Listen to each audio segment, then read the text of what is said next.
Hi friends, welcome back to our channel. ఒక useful టిప్ని అయితే మీ అందరితో షేర్ చేసుకుందాం అనుకుంటున్నాను. ముందుగా 10 గ్రాముల వామ పువ్వు, 10 గ్రాముల పుదీనా పువ్వు, 10 గ్రాముల పచ్చకర్పూరాన్ని తీసుకుందాం. తర్వాత ఒక గాజు సీసాను తీసుకొని అది తడి లేకుండా ఉండేటట్లు చూసుకోవాలి. ఈ మూడింటిని అయితే ఆ గాజు సీసాలో యాడ్ చేసుకున్నాను.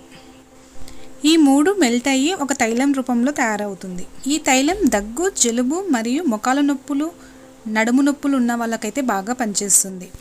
దగ్గు, జలుబు ఉన్నవాళ్ళు వేడి వాటర్లో 2 డ్రాప్స్ వేసుకొని ఆవిరి పట్టుకున్నా సరే, లేదు అంటే ఓన్లీ 1 డ్రాప్ చేతిలో వేసుకొని స్మెల్ చూసుకున్నా సరే ముక్కు రంధ్రాలు చాలా ఫ్రీగా అవుతాయి. ఈ తైలాన్ని చిన్నపిల్లల నుండి పెద్దవాళ్ళ వరకు అందరూ యూజ్ చేసుకోవచ్చు.